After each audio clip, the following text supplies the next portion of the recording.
Ok, buenos días todo el grupo. Muchas gracias a los organizers para invitarme y soy muy contento de estar aquí. Yo tenía un viaje muy difícil. Yo llegué anoche a las 5 de la mañana, pero yo tomo un poco de café colombiano y ahora mejor. Pero yo voy a hablar en inglés. Es mucho mejor para ustedes, realmente. Y necesito medio día para hablar en español. So, vamos a continuar en español, en inglés, si está bien con ustedes. El título de mi discurso es Environmental Economics in the Policy World or Policy Arena. And I talk very little about the past, but mostly about the present and about the future.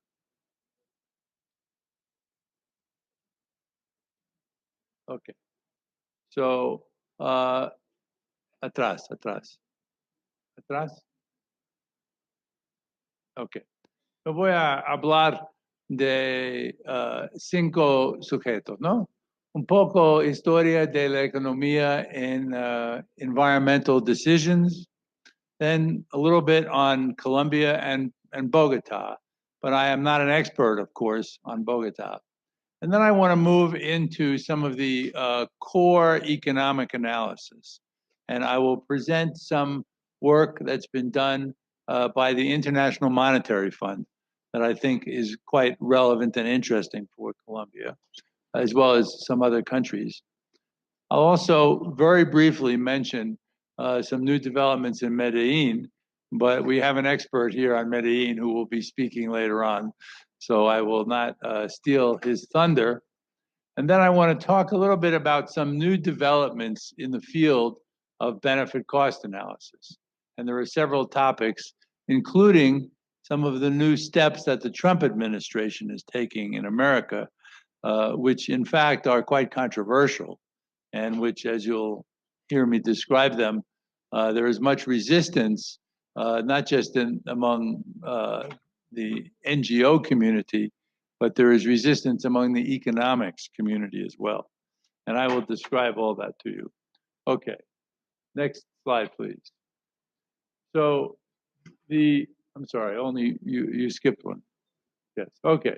So transportation policy, if one tried to summarize it from, say, very high up in the sky and tried to make a few simple points, what would one say? Well, I think one would say that there's a long history of regulation, traditional regulation, and government subsidies around the world, not just in Colombia, but in many countries. The emphasis is on fuel economy regulation for autos and trucks. There is a wide use of subsidies for roads and for mass transit, and there are very limited use of fuel taxes or other economic instruments, except in Europe, where in fact fuel taxes are quite common, high fuel taxes. But of course, the Europeans started down this road for reasons having nothing to do with pollution. They started down this road many years ago when their economies were just recovering from the war and they needed to build a fiscal infrastructure. So they are very fortunate that they built it in the way they did. But other countries, of course, didn't have that experience. Now, economics is really starting to drive new policies in a number of ways in transportation. Private finance and toll roads are increasingly important in many countries. In the United States, for example, if you visit Washington, D.C., there are now many toll roads around Washington, which did not exist 5 years ago even. So there is a lot of new development, and some of these roads were privately financed. These were not government financed roads. There is budget pressures at all levels of government, at the federal level, at the state level, at the local level, that is limiting subsidies to transit systems. And that is a problem all over the United States, frankly. and in Europe, actually. There is growing interest in carbon taxes or equivalent policies.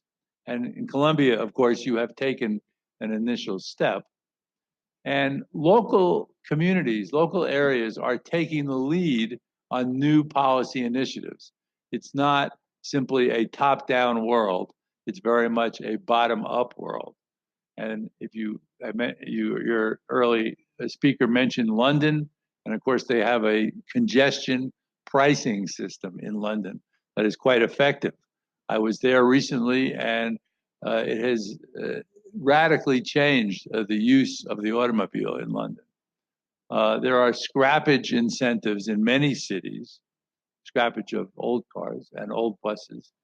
And there are potentially new fuel taxes in a number of places, including, as we're going to hear later, in Medellin. Okay, beyond transportation, economics has a growing role in environmental decision making. If you think about what went on back in the 1970s, there was very limited data available on the environment and very limited data available on the benefits or the costs of controlling emissions. And there was also resistance from the environmental community to using economics. The history of environmental regulation in the United States and in Europe, and I believe to some extent in Colombia, although you may have been more progressive in some ways, but you didn't like the economists. You said, well, let's let the lawyers solve all these problems and the engineers, and they did a lot of good work. But now there is still more work to be done, and the economists are being increasingly drafted to this work. So a lot has changed, and I can't summarize 50 years of history in a useful way, but I want to talk about how it is being used, how economics is being used today. I want to talk about some of the recent developments that are cutting edge developments in this field. And then I want to talk about some of the challenges in the Trump era, which has now been underway for about a year and a half.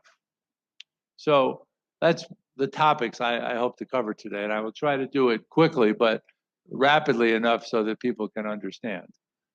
Okay, so good, this is good.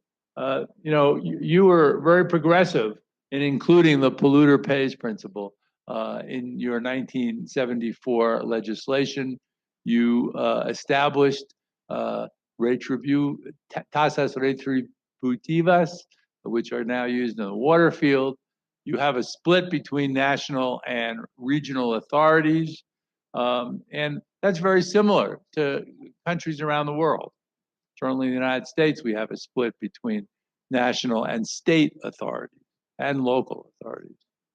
And just recently, you have made a pledge under the Paris Agreement to reduce your greenhouse gas emissions substantially and to explore the use of market mechanisms.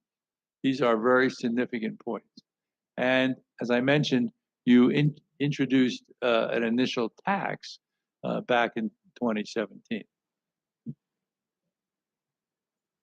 Okay.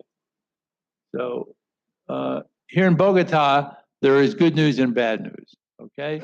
The good news, of course, you all know the Transmilenio, Pica y Placa, no car day, tighter standards for SO2 and for buses, bike lanes, and new air quality modeling. But there's also some bad news, okay? You still have high PM 2.5 levels, and you're many times above the WHO standard. You have rising vehicle registration and usage for trucks, buses, and autos. The sulfur content of your fuels is still considerably above international standards. Your diesel emissions are coming from many sources, and I gather that people use the term Transmilenio rather than Transmilenio to describe some of the problems with the rapid transit system. So let's see here.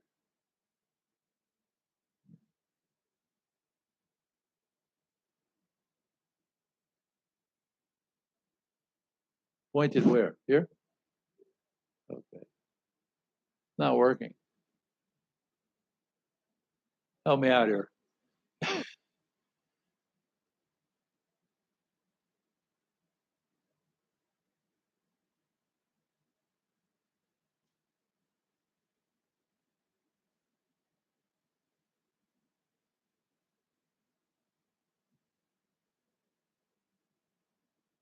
No, no, back, back, back,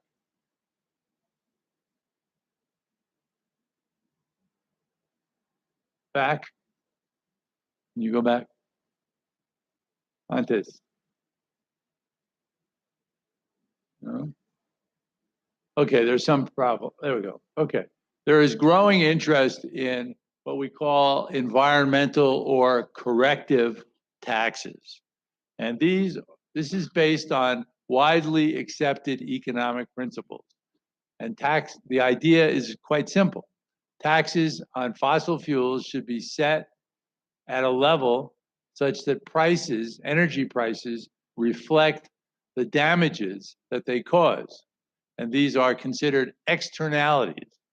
And they can be local air pollution, congestion, and related damages. And these in general are large enough to warrant higher fuel taxes, even leaving climate concerns aside. Okay.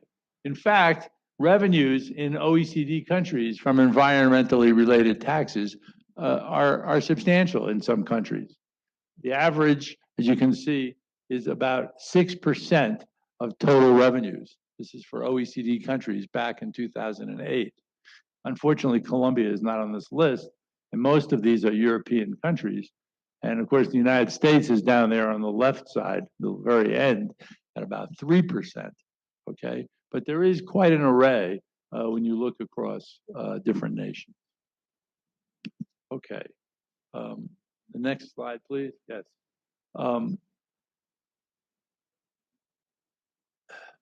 So there are multiple externalities to which fuel taxes are relevant: local pollution, carbon dioxide, traffic congestion, and accidents. And in fact, taxes can help on all of these issues, but not the same, not an equal amount for each one. And in general, we see that as fuel economy improves, manufacturers can cut back on abatement technologies and still meet initial standards. So fuel taxes can't solve everything. Other instruments are attractive supplements. These include efforts to control the vehicle miles traveled, and especially they're attractive to deal with congestion and accidents. Electronic tolls that vary with congestion, as I mentioned earlier, are growing in popularity in many countries, including in the United States.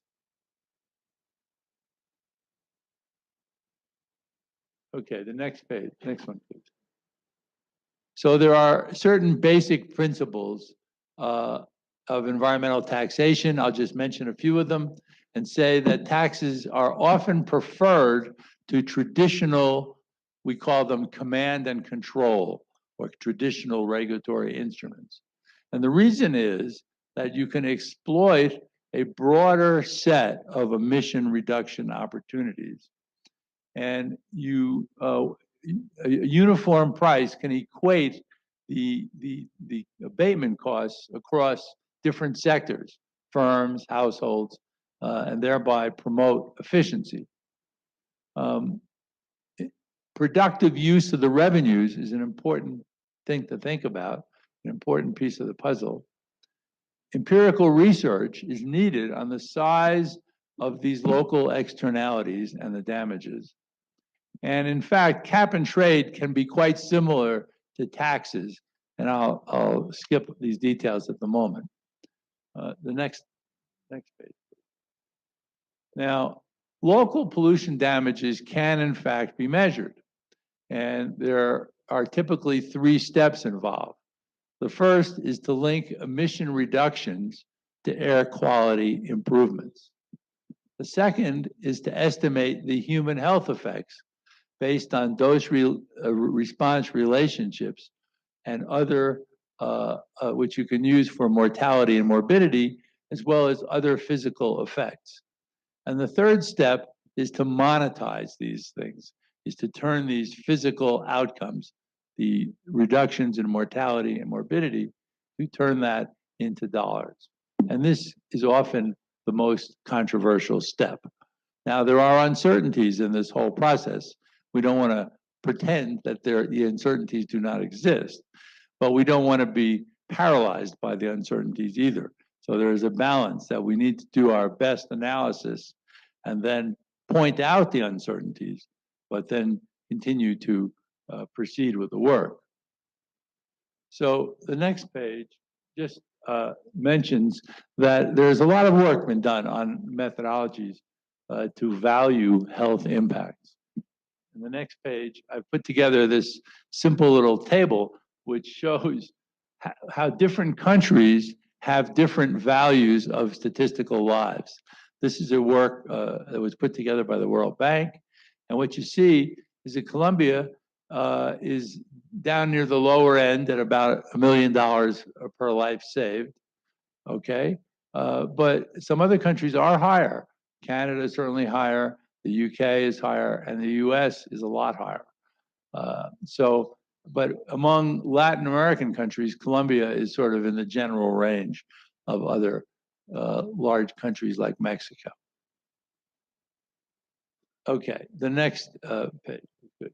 So what I have put together here is some of the IMF estimates for corrective taxes or environmental taxes for different countries that they have calculated for gasoline. Now, the first thing to recognize is that these are organized by country, not by city. So we have a situation where we are in Bogota, which is obviously facing serious pollution problems, and yet the results that are presented here represent an average for the entire country.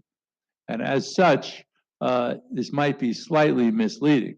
But once you remember that, of course, other countries also have urban areas and less urban areas. So the comparisons are still useful.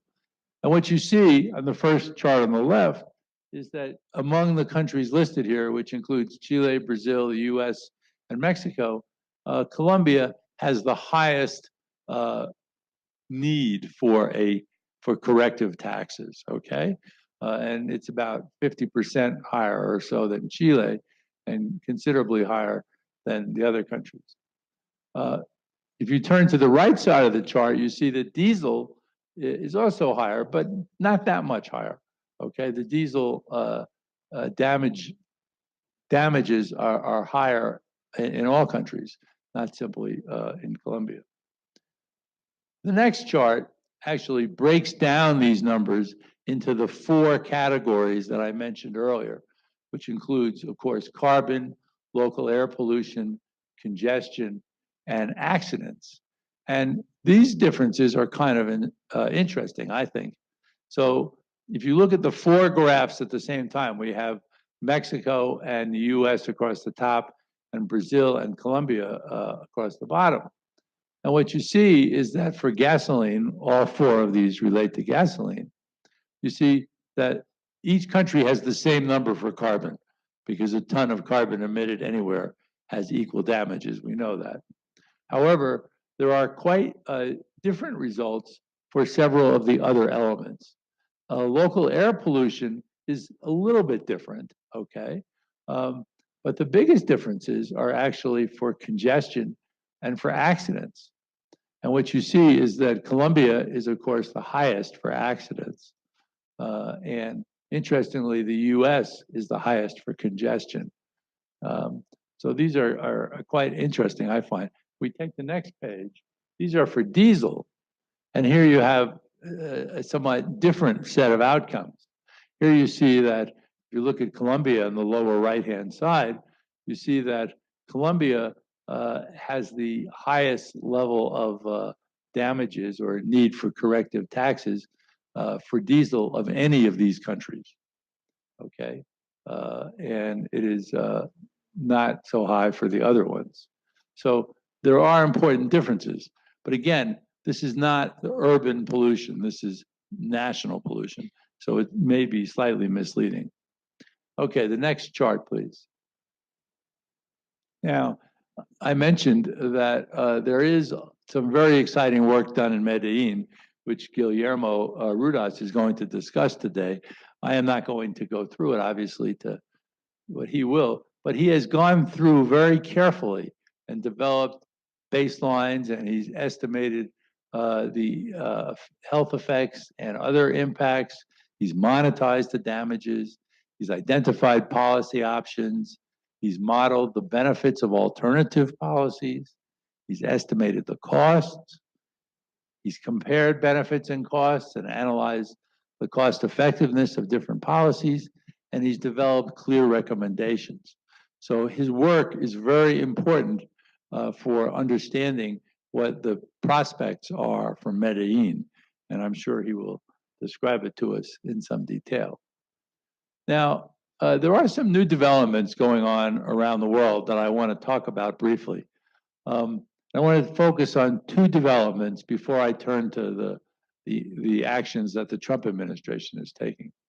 The first is called retrospective analysis of past studies. And the second is, I call it big data. And the example is the use of satellite information to measure pollution. So there's a very exciting work going on these two topics. So what is retrospective analysis? Well, the case I'll refer to is the United States, but this is a pretty common situation. We always do ex ante studies. We do studies before regulations are issued. Those are quite commonly done for major regulations or major action. And it's not just in the United States, it's done in many countries. Now, before a regulation is implemented, you don't know really what's going to happen. You have to study it, have to make judgments, have to make estimates, but you don't have the experience of having implemented a regulation. So evidence-based analysis is critical for understanding the true effects of regulation. So there is a growing interest in a number of countries, certainly in the United States, to introduce retrospective analysis into the whole regulatory regime and to try to develop a broader understanding of how regulations really work. And if you look at the fourth bullet on my chart, you see that after the fact, I call it ex post, we have more information on the actual compliance strategies that firms pursued. We have more information on actual emissions, and we have more information on costs. Of course, the counterfactual is never observed. So we never know what would have happened in the absence of regulation. But we can infer what would have happened. And that's really the challenge of retrospective analysis, is to compare what actually happened to what would likely have happened in the absence of regulation. The results of this type of work can support innovation in new designs for regulation. It can guide development of new rules, and it could potentially support a reform of poorly performing regulation. Next page, please. I'm going to give you what I think is a very interesting example. In a paper that was recently published in the American Economic Review.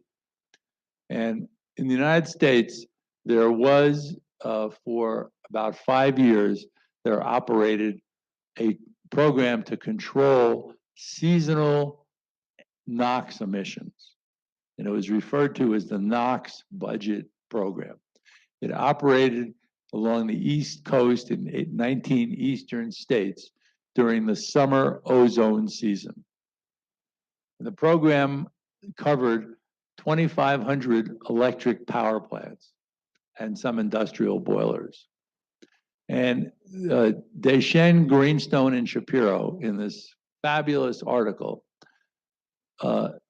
used two sets of controls to observe the results of this regulation. One was the difference between regulated power plants in the summer versus the winter. The other one was the difference between regulated power plants in states covered by the program versus those in states that were not covered by the program. So they had a very interesting set of controls. And if you look at this chart, you can see that NOx emissions clearly dropped, okay? Dramatically on or about May 1, and then rose again on or about October 1. The thin line across the top is the historical pattern that prevailed in earlier years. In this case, it was around 2001 or 2002. So what you see is that there was this dramatic drop for a 4 or 5 month period that was observed. There's no question that the regulation had an impact on emissions. But then you say, so what? Emissions are easy to measure outcomes for. What is the real life impacts that it had on people? And then we go to the next slide here. And what was revealed by their study is that there was a reduction in the purchase of inhalers.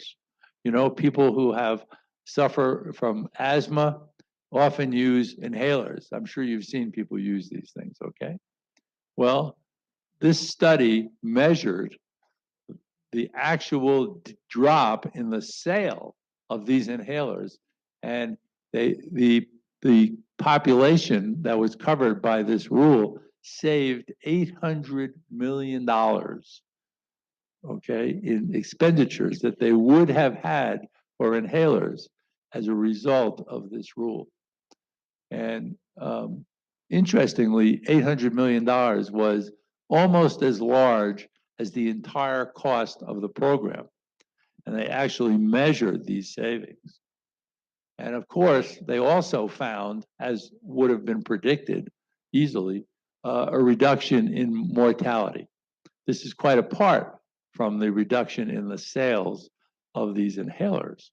And the mortality reduction was on the order of 2,500 summertime deaths each year, primarily in the senior population. And the value of those reductions was well over $1 billion. So arguably, there is a case to be made for tightening the regulation. The initial regulation, it was too loose, and people didn't know that at the time. But this ex post analysis, this retrospective analysis, revealed that point. Next slide, please. Okay, my next new development I want to talk about is the use of satellite information for pollution control. This is a very exciting field, and it is just starting out, I would say. There is a study that I will reference here that is done by two of my colleagues at Resources for the Future, Daniel Sullivan and Alan Krupnick. Okay, go through the whole thing. Okay, more. Okay, no, I'm sorry, back. Yeah, back, that's good. Okay, so air quality regulations depend on monitoring data. We need to know the quality of the air when we're issuing regulations. In the United States, we set our standards based on monitored data. And in fact, we have a standard for PM 2.5 now in the United States, an annual average of 12 micrograms per cubic meter. Compliance is measured based on monitored data, an average of 3 years of data. And non-attainment areas are those that are not complying with the standard. And they are required to have tighter controls on industry and on transportation if they are declared to be non-attainment. But monitors have problems, okay? They're expensive and there are not very many of them. And most monitors don't operate every day. There is some evidence that polluters actually reduce emissions when monitors are turned on. And this implies, of course, that monitors underestimate the true exposure. Local regulators often place monitors in places that are less polluted. There is some evidence of this. And local politics can often affect the placement of monitors. So this study by my colleagues is very interesting because it relies on satellite information that does not suffer from these type of problems.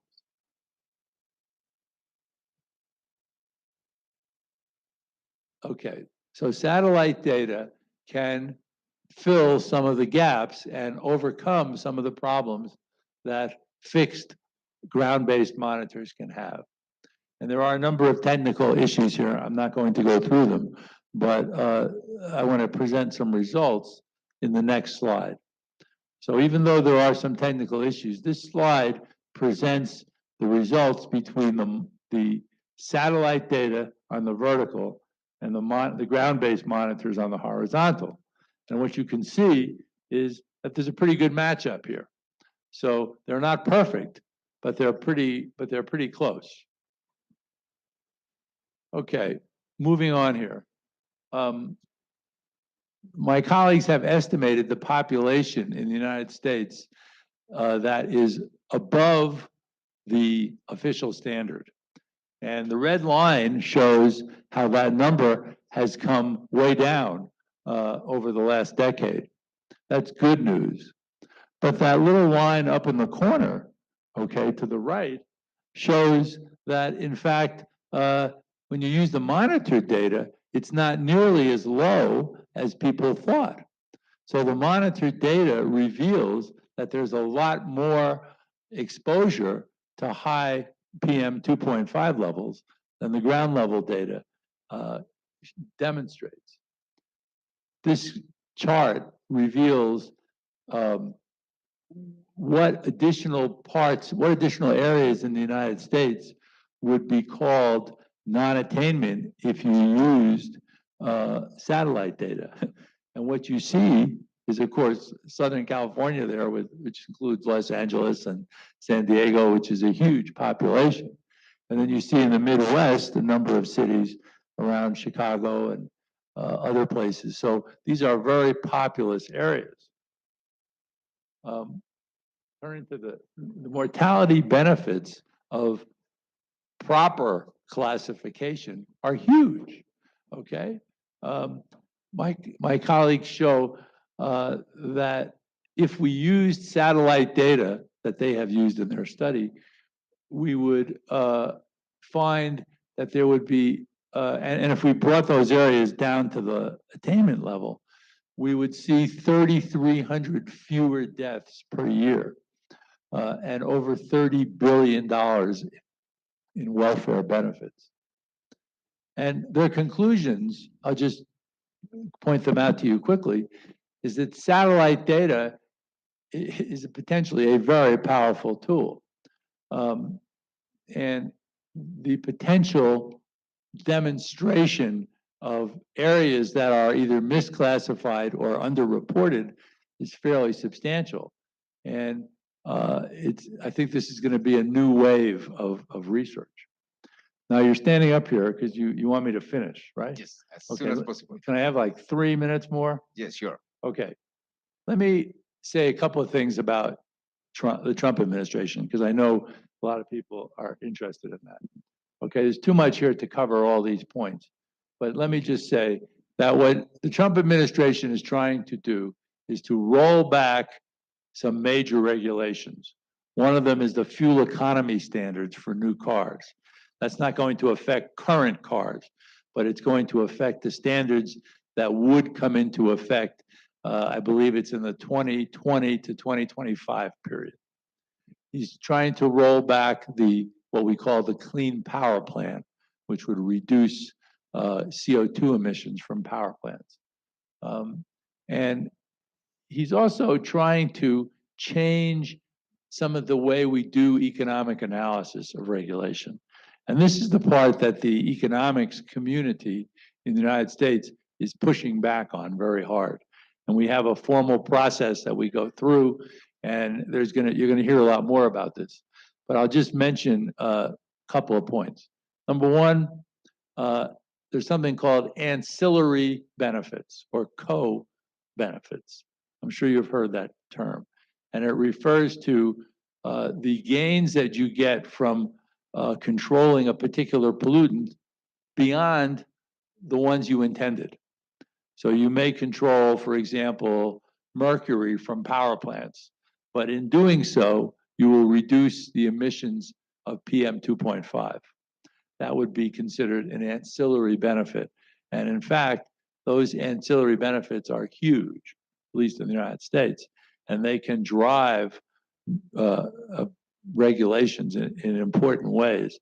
The Trump administration is a little uncomfortable with that, and they're trying to introduce the idea that maybe you wouldn't count them ancillary benefits, or maybe you wouldn't treat them the same way that you treat normal benefits.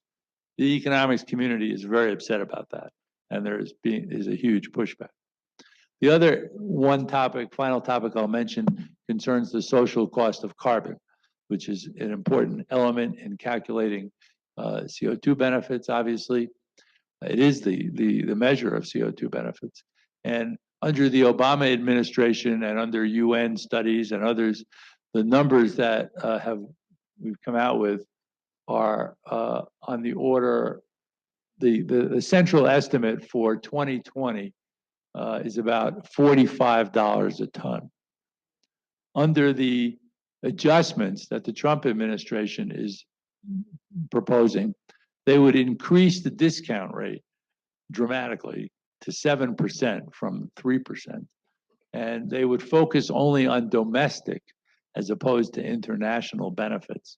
And that would reduce the value of the social cost of carbon from, say, $45 down to a range of $1 to $6 per ton. So this is very controversial. And in the United States, the National Academy of Sciences is continuing to work on this, and the independent science community is continuing to refine their estimates. And there's a lot of conflict over this type of work. And I'm sure you know a lot about it already. But I think I'll stop there because I am going on rather long. Thank you.